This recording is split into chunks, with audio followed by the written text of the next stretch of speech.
चालीने, तलवारीच्या खणखणाटीने, घोड्यांच्या टापाने आणि शहराच्या डफाने.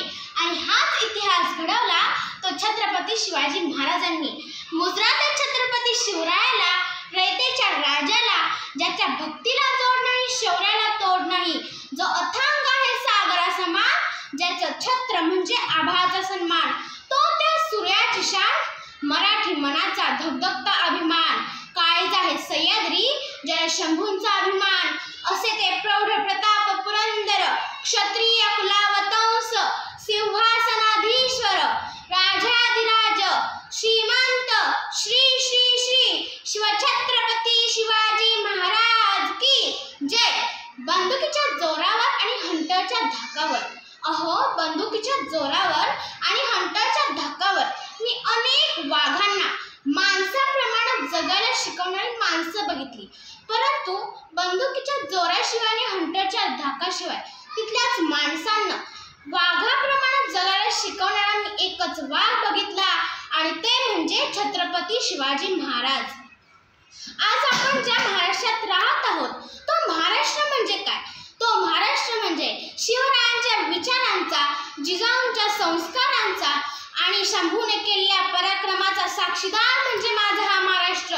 कष्टकरी शेतकऱ्यांचा, दीनदलितांचा आणि 105 हुतात्म्यांच्या बलिदानाचा आणि त्या दिल्लीच्या तख्तालाही घाम फोडणाऱ्या जिगरबाज मर्द माझ्या मावळ्यांचा हा महाराष्ट्र, जिगरबाज मर्द माझ्या मावळ्यांचा हा महाराष्ट्र.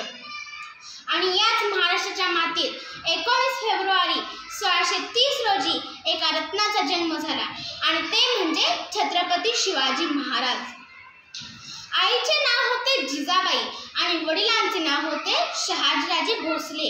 आई जिजामाता रोज लहान शिवबांना गोष्टी सांगायच्या, राम, कृष्ण आणि संतांच्या, आणि म्हणायच्या, बाळा तुझं हे जीवन अन्यायाविरुद्ध लढण्यासाठी असलं पाहिजे. लहान शिवबा आईच्या पायाशी बसून त्या गोष्टी ऐकायचे. तेव्हा त्यांच्या मनात स्वराज्य स्थापनेचं स्वप्न उभं राहिलं. आपलं स्वतःचं राज्य हवं, जिथं सर्वांना न्याय मिळेल. शिवबाने त्यांच्या मित्रांसोबत किल्ल्यावर खेळ खेळताना जणू युद्धाची तयारीच केली. ते घोड्यावर बसायचे, तलवारीचा सराव करायचे आणि म्हणायचे, मी एक दिवस या देशाचं रक्षण करणार. फक्त 16 वर्षाचे असताना त्यांनी तोरणगड जिंकला. त्यानंतर राजगड, सिंहगड, प्रतापगड, रायगड असे अनेक किल्ले त्यांच्या ताब्यात आले. हेच ते क्षण होते जेव्हा हिंदवी स्वराज्याची पहाट उगवली. शिवरायांना अनेक शत्रू होते, आदिलशाही, मोगलशाही आणि इतर राज्ये, परंतु शिवराय मात्र कधीही घाबरले नाहीत. त्यांना तेव्हा त्यांच्या आईची शिकवण आठवायची, न्यायासाठी लढा, परंतु अन्याय मात्र कधीही करू नका. त्यांचे वीर सेनापती तानाजी मालुसरे, बाजीप्रभू देशपांडे यांनी आपले प्राण पणाला लावले. सिंहगडच्या लढाईत तानाजी मालुसरे यांनी वीरमरण पत्करले. तेव्हा महाराज डोळ्यात पाणी आणून म्हणाले, गड आला पण सिंह गेला. महाराज फक्त युद्धात नाही तर राजकारभारातही महान होते. त्यांनी इतर धर्मांचा सन्मान केला, स्त्रियांचा आदर केला आणि शेतकऱ्यांची काळजी घेतली आणि प्रजेला सुखी केलं. 1674 साली रायगडावर त्यांचा राज्याभिषेक करण्यात आला आणि तेव्हा ते झाले छत्रपती शिवाजी महाराज. त्यांनी त्यांच्या दूरदृष्टिकोनाने भारताच्या इतिहासावर स्वर्ण अक्षरांनी इतिहास लिहिला. त्यांची ऐकलेली प्रत्येक गोष्ट आपल्या मनात ठासून भरली आहे. आणि असाच एक प्रसंग मला तुम्हाला सांगावासा वाटतो.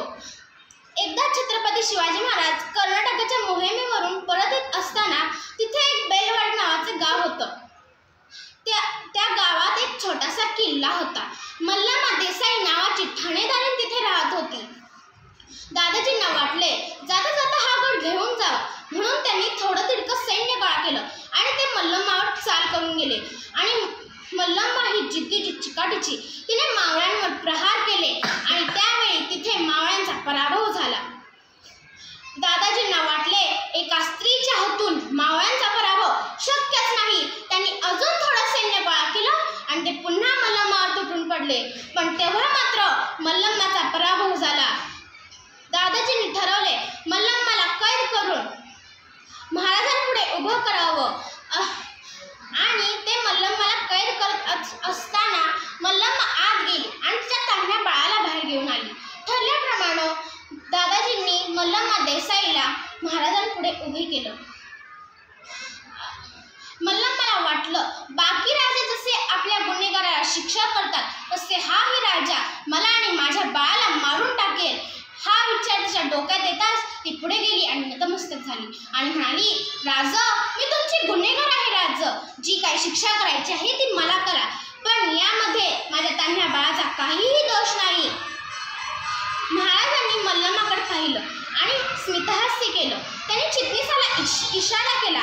चिटणीस आत गेला आणि दुधाची वाटी घेऊन बाहेर आला.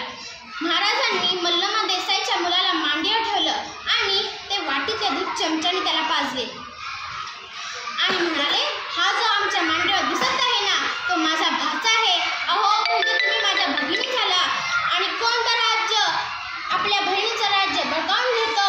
अहो दादाजी, बहिणीचं राज्य घ्यायचं नसतं तर बहिणीला राज्य द्यायचं असतं. आणि त्यावेळीही माझ्या शिवरायानं मल्लम्मा देसाईला तिचं राज्य तर परत केलं, तर तिला बांगडी चोळी देऊन तिला सुखरूपाने घरी पाठवलं.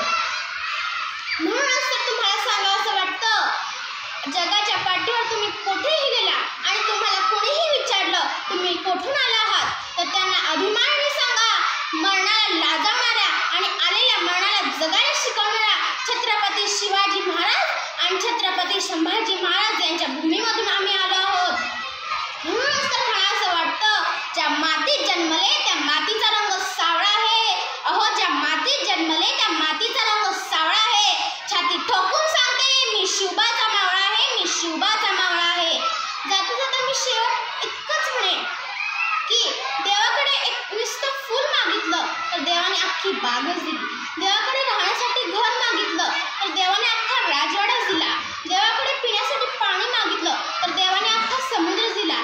आणि देवाकडेच देव मागितला तेव्हा त्याने छत्रपती शिवाजी महाराजांसारखा देव माणूस दिला.